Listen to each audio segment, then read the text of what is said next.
Ah, Well, good afternoon and welcome to another exciting episode of Sales TV. I'm joined on the couch this afternoon, or this morning, depending on where you are, by my colleague Alex. This is what Hello. we would call the North American edition, and we know that because we've got two people joining us from North America. Rob, our often usual teammate, and Natasha Walstra, who we'll be introducing in just a moment. So, first of all, exciting to be on the sofa with you. My first time doubling Yes. up with you, Alex. Yeah, I saw you this morning. You broke your sofa duck this morning. I did with Andy. Yeah, I which was did. lovely. I did mine last week, and great to be here again today. Yeah, fantastic. So we're hoping for some more exciting conversations today. So if we can bring on Rob and Natasha. Welcome. Hello. hi. Hi, everybody.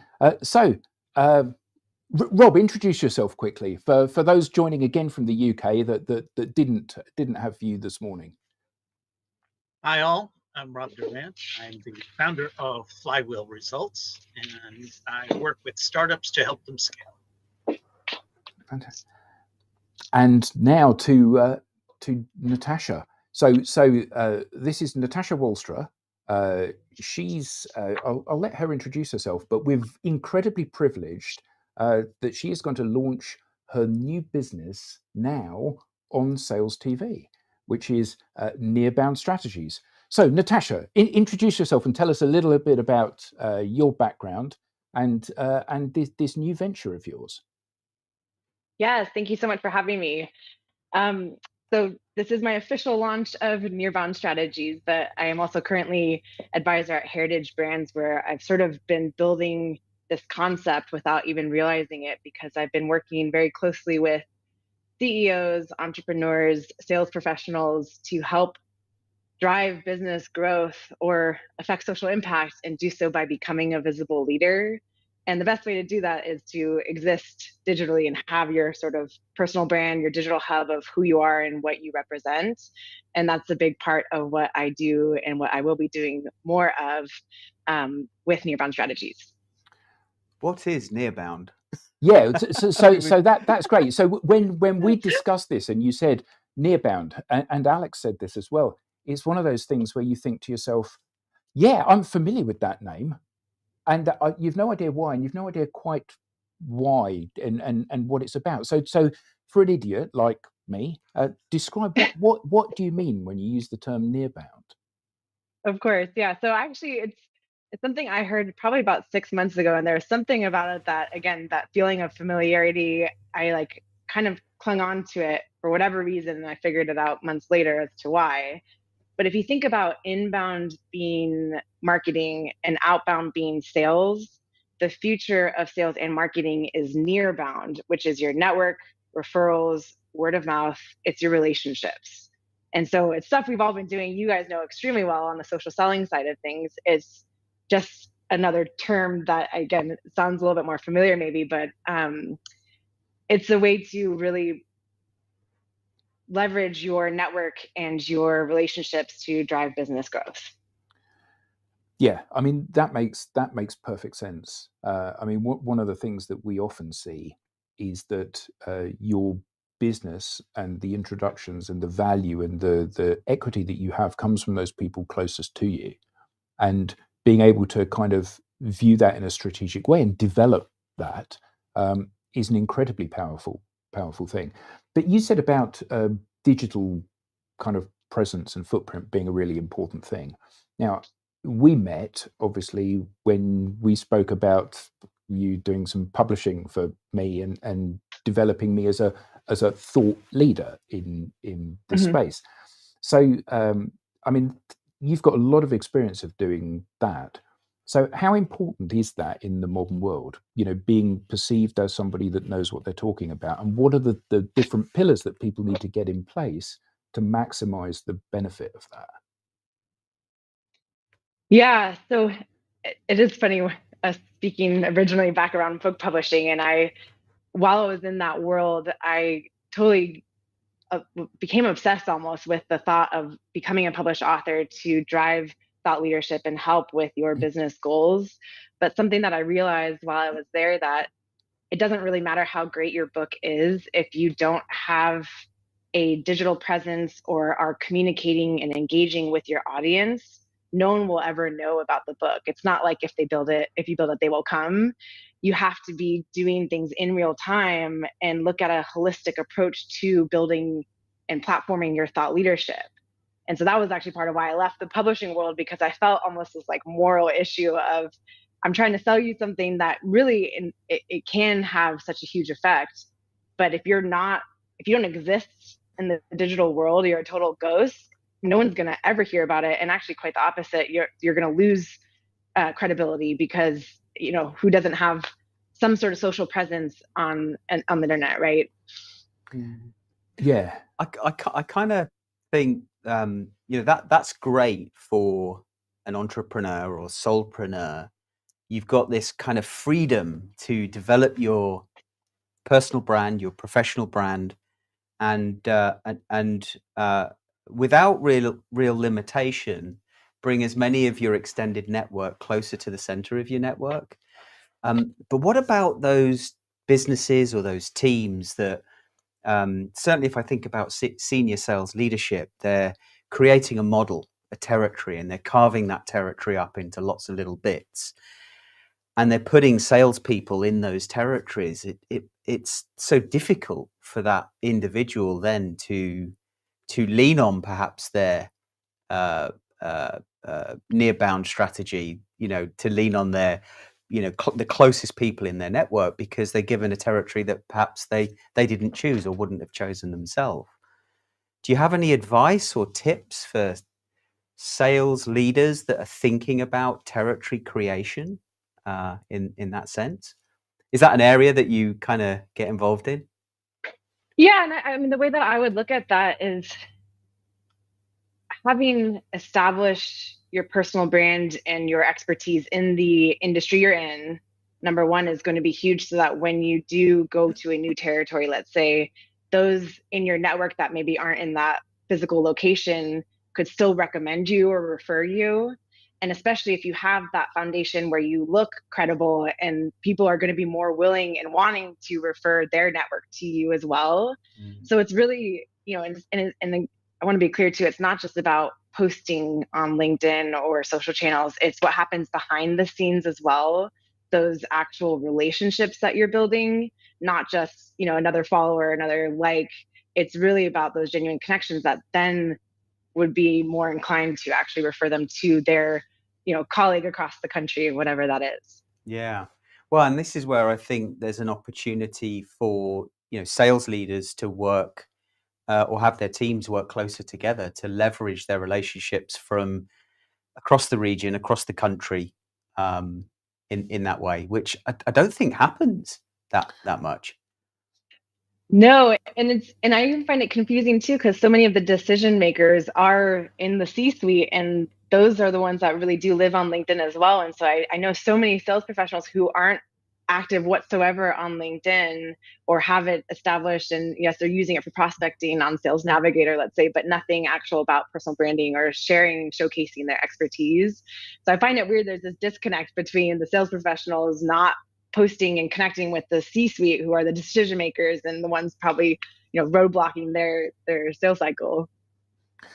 Yeah. Now I think it's really interesting that your raison d'etre over the last year or two has been kind of creating rock stars.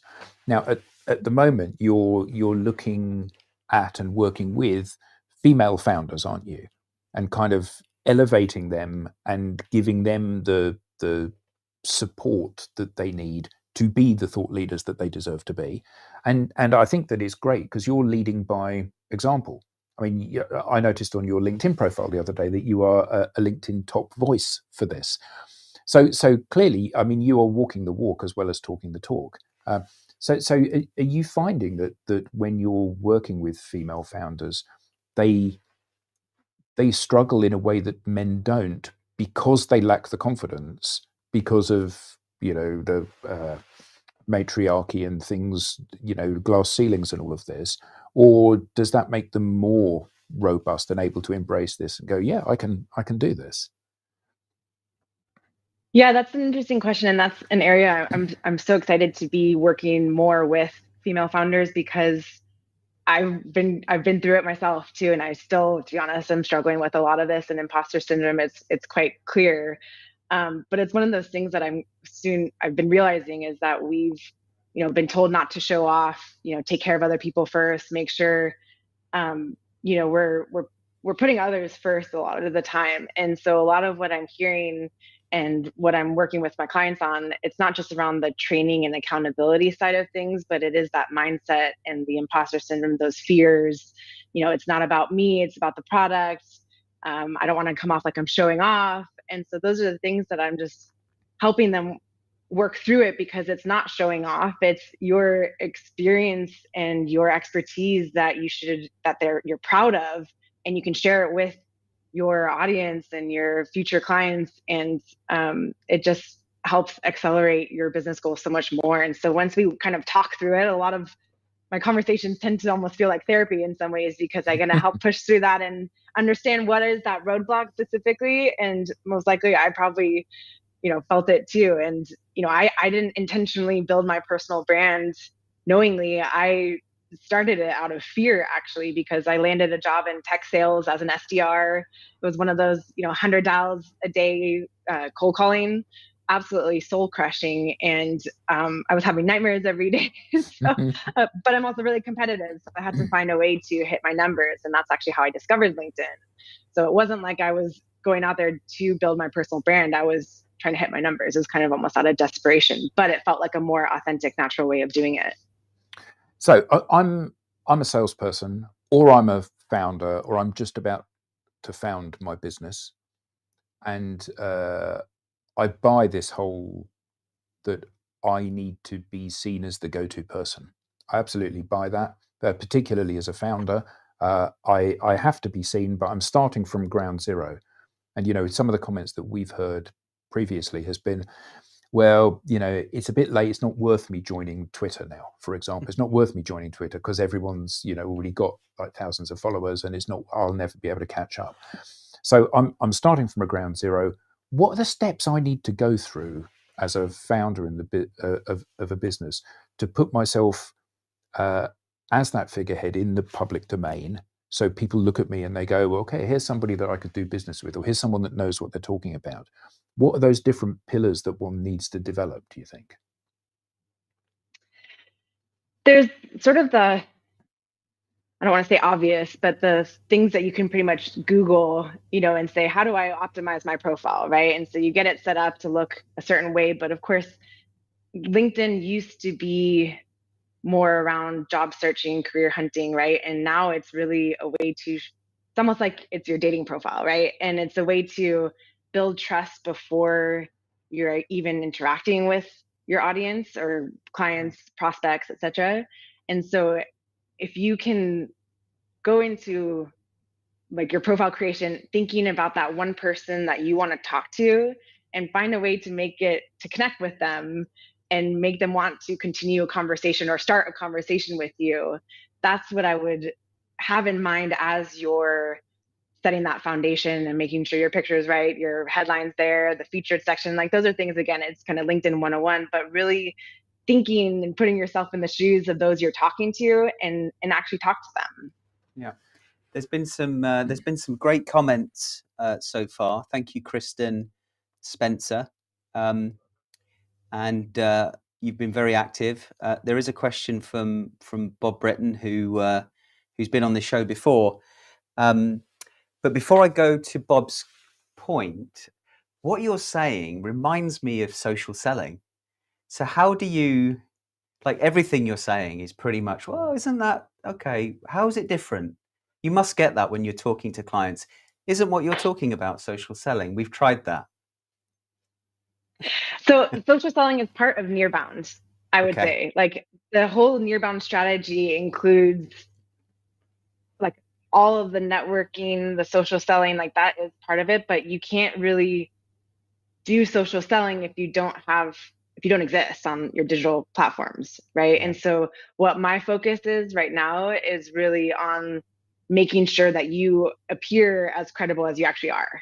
Okay. Because that's the part that kind of gets forgotten at times, right? Like you can, and a lot of people are doing NearBound IRL, right, in real life events, networking, conferences. We're very much used to that, but now it's time to translate that to the digital realm because we are so much more digitally savvy because of COVID in the last few years, right? I mean, look at us right now. We're in two countries, I guess, right?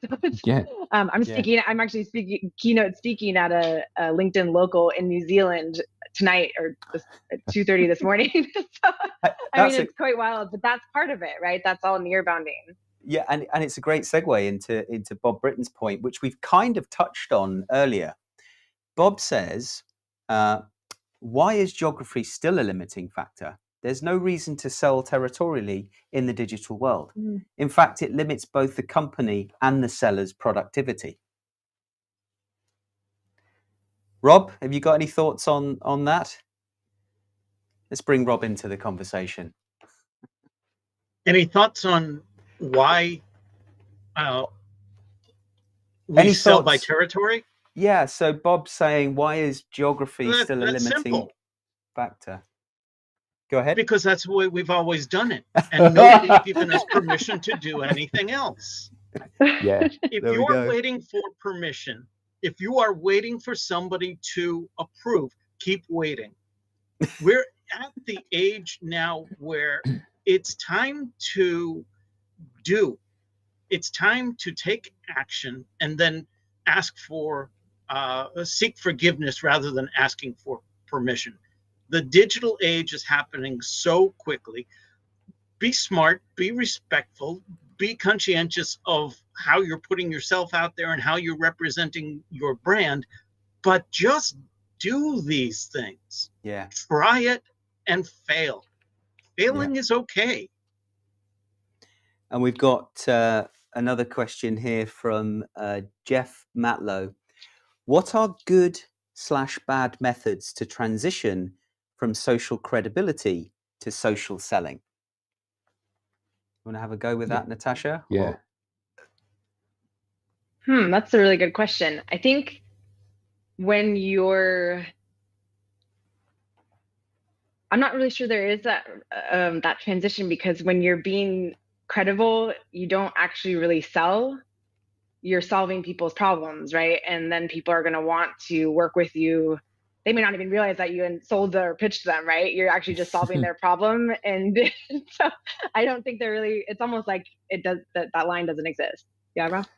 Yeah. I mean, I think that the whole word or the expression social selling is a bit distasteful, because actually, if you're doing it right, you're not selling. You're laying something out and people are buying from you. But I thought it was really interesting that you said, Natasha, about that's like LinkedIn 101. And that obviously people go to the digital footprint and look at you and check you out on these social platforms before they make a decision and they decide they want to have a conversation with you. And one of the things that keeps being repeated to me is that this is blindingly obvious. Everybody knows this, and yet so few people are able to connect their own behavior with the behavior of the people that they think are going to be their clients. So clearly, before I buy from you, I'm going to go and check you out on LinkedIn. I'm going to see the sort of things you publish. I'm going to see what people say about you. I'm going to see the comments that you leave and decide whether or not I want to work with you. But when I'm selling, I just send them an email because, I've told them my product's the best product and clearly they're going to buy. And actually, there is this massive disconnect, isn't there, between how people themselves behave and how they expect others to behave. So when you're working with founders and helping them to become thought leaders, is this something that you see where they're failing to connect the dots that seem so obvious to you because you're living the dream, but for them it's just like, oh yeah, I'd not thought of that.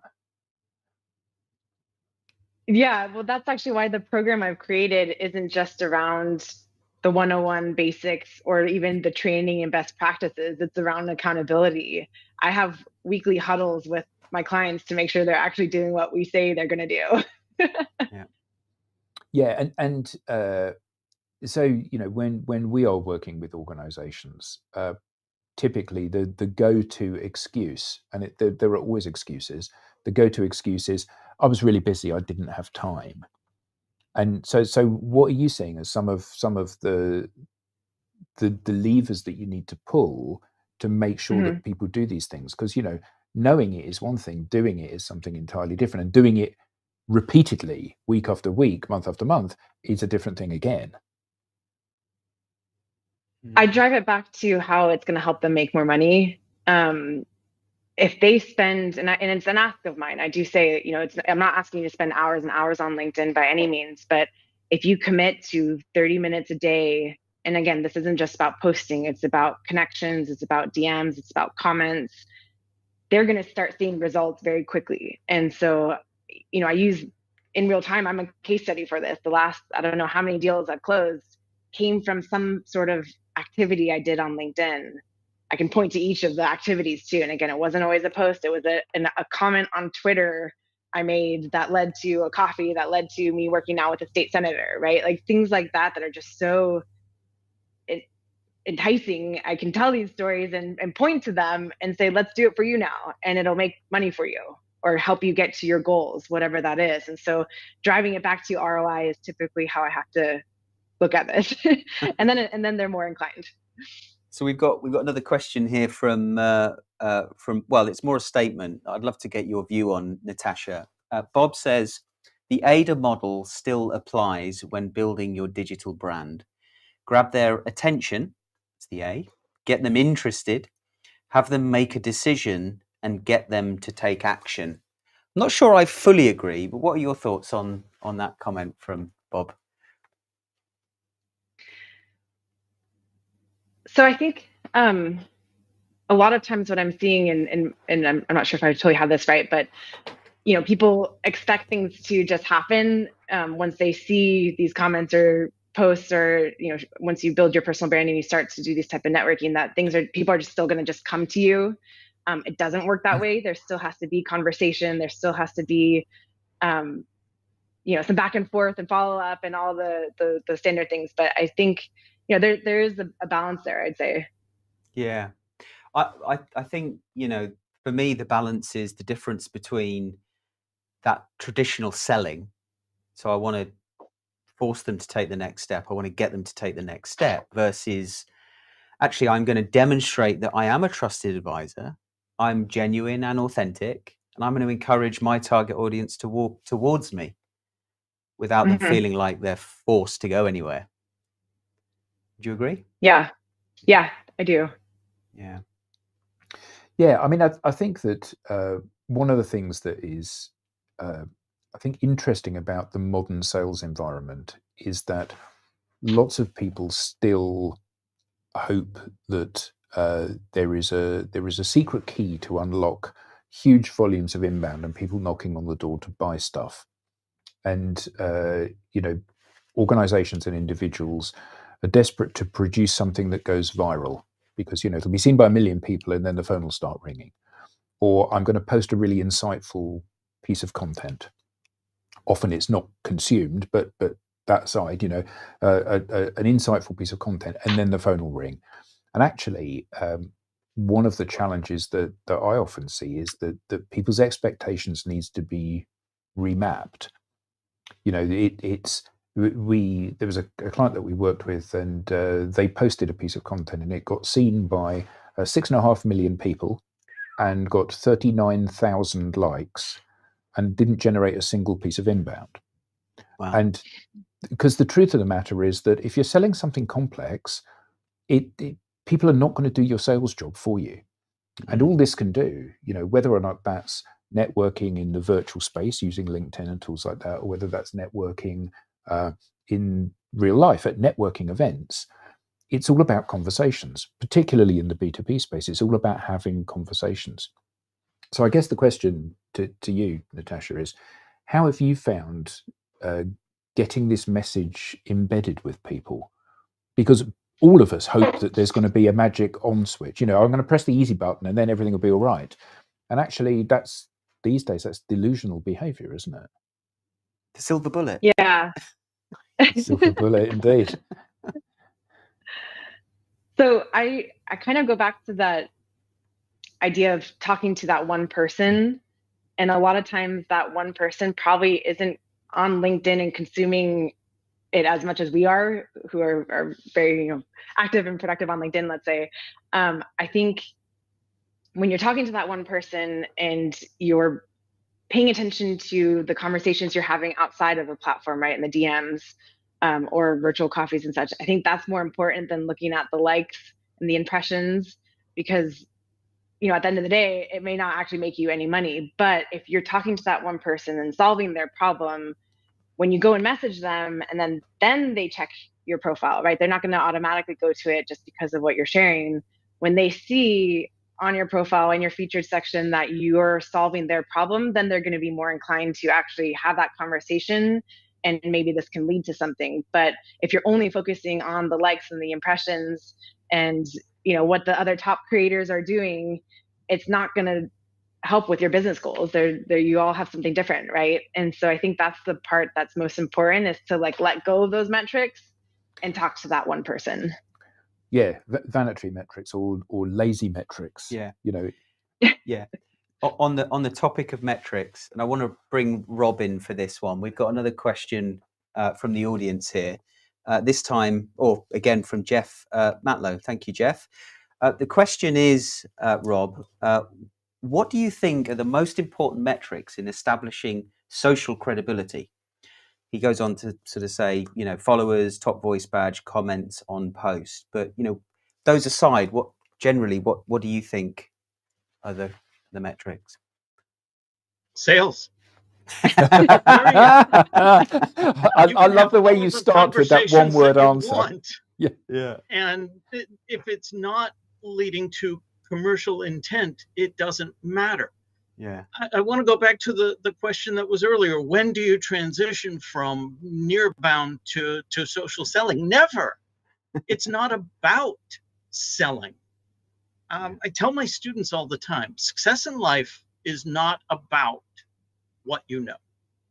Success in life is also not about who you know. Success in life is determined by who knows what you know. NearBound is your opportunity to get to know more and more people and have them know you for what you know. There is no, hey, now that we've had a coffee, I'm going to send you a pitch a week from now or an email ad a week from now. Never. What it is now that we've had a coffee and you know what I represent and you know what I need and I know what you represent and I know what you need, I am happy facilitating introductions to people that can help you if you would do likewise for me. And it's about being that person's go-to person in their Rolodex. Everyone needs a good doctor, a good lawyer, and a reliable mechanic in their Rolodex. You want to be the person of interest in their Rolodex for what you want to be known for. That's it. Yeah. And how do you measure that success? By more and more phone calls that lead to commercial intent. It's the referrals, it's the conversations, it's all of that. It's sales. Yeah, great point. That never gets old, that saying. That is going to be known as the professor's saying. As the professor always says, yes. Natasha, would you add anything? We've just over a minute to go. Yeah, I 100% agree. And that's why it's so important to take things off of the platform and have these genuine, real connections, right? With that being said, though, a lot of times people judge a book by a cover, right? It is the truth, right? And so going onto someone's page and it at least looks like something you'd want to refer or want to have that conversation, it is important to portray your expertise that way. And so that's why I focus so much on yes, your LinkedIn profile does matter. People do read it. You do too when you look at other people. So let's look at yours and make it sound like yours and something that you're proud of, that does represent you. And that's not something that was written by ChatGPT or, or that's marketing copy and pasted jargon. Make it yours and build that trust before you have that conversation. So it all goes much faster and you make more money. And it's an ongoing thing. Wonderful. Well, thank you all very much indeed. Thank you everyone that's tuned in. Thank you, Rob. Thank you, Alex, of course. And most of all, thank you, Natasha. We'll see you all again next episode. Take care. Bye.